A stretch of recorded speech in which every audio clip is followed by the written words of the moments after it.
Tales from the Crypt Demon Knight was released 30 years ago today as of the time of this video, and I want to talk about one of the better horror films of the 90s. Firstly, Tales from the Crypt, an anthology horror series that was on HBO from 1989 until 1996. I'm sure that this video will only cater to a specific age group, but if you like anthology horror at all, you may be interested in this. Every episode was hosted by the Crypt Keeper, who was voiced by John Castor, and he is one of the biggest horror icons of that time. He was always sarcastic but spooky while he was doing it. If you watch my channel and you saw my review of Creepshow, then you will know that I have a big soft spot for anthology horror. So this stuff is right up my alley. There are so many great episodes of Tales from the Crypt that I could mention, but that could just be a whole other video. So I'll just focus on the first feature film in the Tales from the Crypt series. Demon Knight was directed by Ernest Dickerson and was released on January 13, 1995. The film was about a guy named Breaker, a guardian of an ancient key that has apocalyptic origins, and he is being pursued by a demon named Collector. The first scene is these two men engaged in a high-speed car chase, which leads to both cars exploding in glorious fashion. That should give you the setup that you need.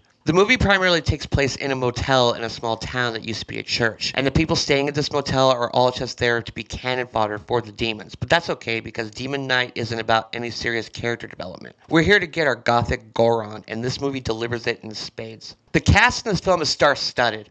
William Sadler, CCH Pounder, the one and only legendary Dick Miller, who I talked about in my review of Gremlins, and... well, this is actually one of the only two performances from her that I like, the other being Menace to Society. But the person we're here to really talk about is the one and only Billy Zane. This guy is legendary in this movie. I know he's probably best known for his role in Titanic, but this movie as well as Twin Peaks and this movie are probably the things I know him best from. In Demon Knight, Zane just plays this charismatic demon who is so funny and despicable you can't take your eyes off of him. He probably isn't in the movie enough because who wouldn't want more Billy Zane being evil? But when he goes on a rant about humans, it is the funniest stuff you would ever hope to see. Fuck this cowboy shit! You fucking ho dunk, po dunk, well then there, motherfuckers! When he tries to possess the people in the motel with his charms, and you see him take these characters to different places like a tropical bar, and you just see that shit-eating grin on his face, how can you not love this demon and secretly hope that he wins? The thing that makes this movie so much fun is that it is campy, but it takes itself seriously enough that you love seeing the villain go completely over the top, while every other actor is trying to play it completely straight. I think this is a great beginner horror film for people. It isn't filled with jump scares and obligatory chase scenes. It's just a good old-fashioned horror film with an amazing charismatic villain and creature design that is awe-inspiring. The digital effects look dated, but the monster designs as well as the gore in this movie are first-rate. When you first see them getting birthed out of the ground by Billy Zane, they sort of look like a baby xenomorph, but then they quickly become these gruesome ghouls that will tear you to pieces, literally. I think my favorites, though, are the way the characters look when they get possessed. I love how gross they look with their faces opening up like they're going to eat an entire face. I think this makeup puts the smile monster to shame, personally. The plot is only as good as it needs to be.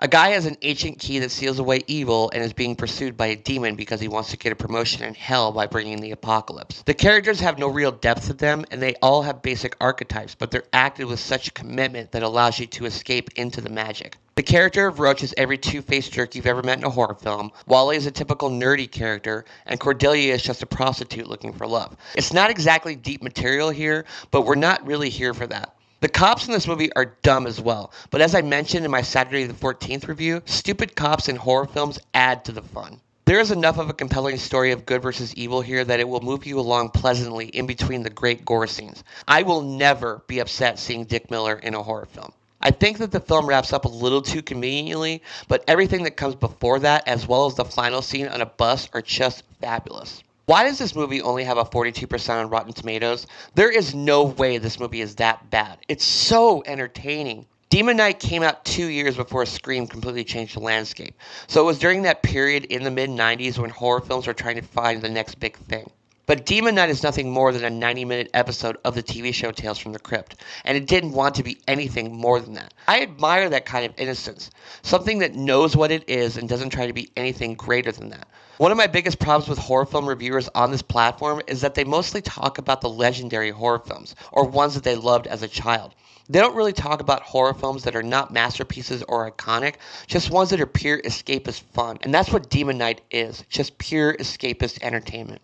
The other thing that I must talk about that makes this movie so great is its soundtrack.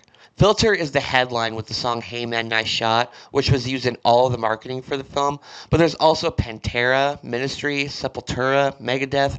Man, if you like heavy metal music, then this is a soundtrack you need to listen to. One of my favorite movie soundtracks of all time is The Crow, and this movie came out only a few months after that, and has a soundtrack in it that is almost as legendary. Even if you don't like heavy metal, the few songs that play in the movie perfectly add to the thrashing mood that it is going for. Tales from the Crypt Demon Knight may seem like a relic of a different era for horror, but it is so entertaining, balances comedy and horror so perfectly, and has such a wonderful villain. It's one of my favorite horror films from the pre-Scream 90s era, and I recommend everyone to check it out if you want to see just how fun a horror film can be. Long live the Crypt Keeper. I give Tales from the Crypt Demon Knight 3.5 stars out of 4. Okay, so Demon Knight, have you seen it? What is everyone's opinion on it? Please let me know in the comments.